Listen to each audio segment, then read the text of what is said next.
As part of the Community Violence Prevention Program, the Illinois African American Coalition for Prevention presented an Internet safety workshop called Creating a Digital Culture Within Our Communities. The workshop featured one of the state's leading experts on Internet safety and online trends to provide parents and social workers with practical tips to protect youth online and how to facilitate digital safety conversations with their children. So I'm Hemzacek. I'm the Internet Safety Specialist with the Attorney General's Office, and basically what that means is I get to travel throughout the northern part of Illinois. I have a colleague that travels throughout the southern part of Illinois, and we go into communities, schools, libraries, wherever people would like to welcome us, and we help educate you guys as well as students, as well as staff in different types of settings such as service providers as well as teachers on keeping kids safe on the internet.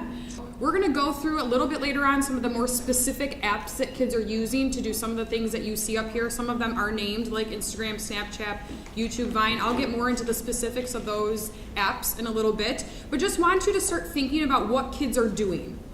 Kids are video chatting. It's very popular. There's a lot of places that kids can video chat that you may not recognize or realize that they can do so through the apps that they're using. So we're going to discuss that a little bit more. Instagram, Snapchat, YouTube, Vine. So pictures. Kids love to take pictures. Kids are videoing now, and a lot of times they're doing this just on their mobile device. And then they can either upload those, post those, or view other people's through some of those apps. Texting and instant messaging, it's not just texting anymore. If you're saying to kids, you've got 50 texts that you can send a month, they can easily go and download an app on their phone and instant message, and you may never know it because it does not hit against or cost them any text messages. So they can instant message through different apps, and you may not realize that they're doing that because it's not showing up on your phone bill. Video games is popular with really, really young kids up through adults. And they can do this on the internet as well, which means they can game against other people, which is fun. But when you're gaming, there's a lot of other interaction that can happen, and they can be gaming with people that are of all ages. So there could be adults gaming with young kids gaming with adults, or just other teenagers that maybe aren't so nice. I was at a school not that long ago, and I said, how many kids have less than 200 friends? And the people that raised their hand got laughed at because they had less than 200 friends. Like, okay, well, how many best friends do you have? And it's almost this battle in your mind. Well, what do you mean? Right? Is it my offline friends? Typically, kids have maybe 5 really close friends, real friends, right? Offline. And we ask them, what makes a friend?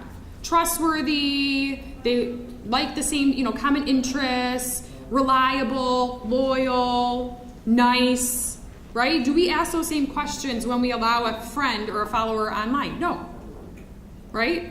Usually kids say it's either somebody that they know or somebody that looks nice.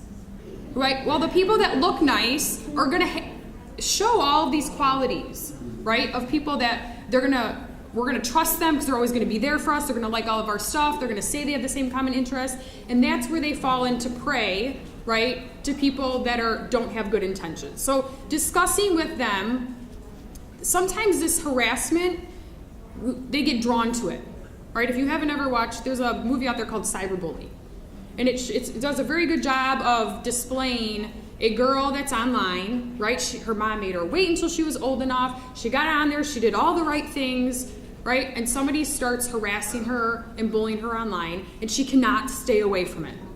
She cannot stay away from seeing what they're saying about her. And if she doesn't see it, she's going to go to school and what?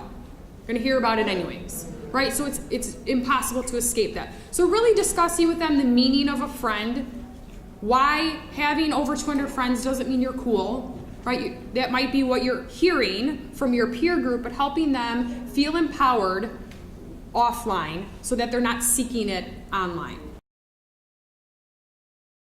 So 31% of social media users say they flirt. Dating, relationships, totally different with the internet, right? The comfort that these kids have behind these screens is a little bit frightening, right? The language that they sometimes use, they would never say these curse words, but they have no problem using the abbreviations or typing them with an asterisk or typing an abbreviation to it, right? So we have to really recognize how much power they're gaining from these devices. So there's 2 different types of sexting. The experimental would be girl or boy chooses to take an image of themselves, chooses to send it and pass it on to another individual. And then there's the aggravated, where somebody takes it without the knowledge, forces them to take it, or passes it on and threatens, you better send me more or else, right? And that happens frequently with this blackmail, that I've got this picture of you, and if you send me 2 more, I promise I won't send it on. And the kid, being impulsive and trying to problem solve themselves, what do you think they're gonna do? That person's gonna send it on, and then they're gonna send 2 more, thinking, I can solve it myself, right? When they get to be the middle school, high school age, one of the things I ask the kids is, what's the difference between reporting and snitching? Most often answer I get, there is no difference. If you tell anybody, if you tell an adult anything, you're snitching, right? So thinking about a child having to go and tell a parent, hey, I took this picture of myself and I regret it, what should I do, right? They're gonna try and solve it themselves first, and usually by the time we get the call, it's because this is continuing to happen. So Facebook is a 13+ app. You should be 13 or older to be on the app. You have the ability to check in, meaning you have the ability to say where you are at any given time. You can, depending on how much you put in your profile, I could go on and search any females 15 that live in Chicago. And anybody who has any of those 3 would come up, right? So if kids are putting on there that they're 23, and I'm a 25-year-old person and want to find other people in my area that are similar age, I may search them, and I may friend them. Say, hey, I want to be your friend. We live in the same area. And they may think, who's that creep, right? But hopefully they do if they're somebody older, but they're putting out there this age, right? And so that's why these people may be trying to have access to them. So hopefully they're alert when they see a random person trying to friend them. But like I said before, kids often say if I know them or they look nice, so they may go and check out my profile, and if I look nice enough, they'll accept me.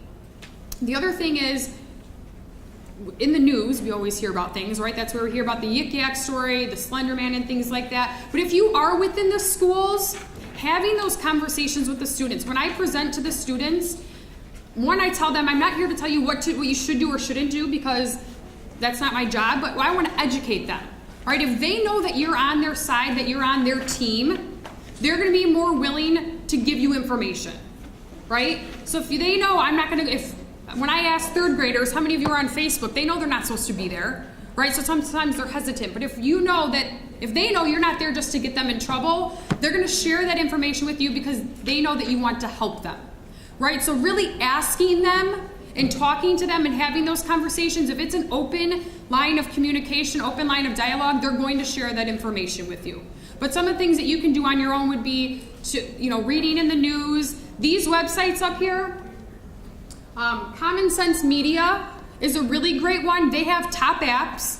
They tell you about them. They inform you why kids are using them, what games are safe, the latest movies that are out. They'll rate them for you. So they're on top of the game very much. NetSmarts has resources for all ages. Kids, parents, adults, educators, teens, tweens. They've got videos, they've got stories, they've got resources. It gave me information for my own children as well as the youth that I work with. The cyberbullying I think was the most important because it showed what cyberbullying is, and because I didn't really know what it was. What was most beneficial is the fact that they gave information about how unknowingly parents are unaware of what's going on with their children when they get online, and our way to protect them. For additional internet safety resources, contact the Illinois African American Coalition for Prevention at www.ilaacp.org.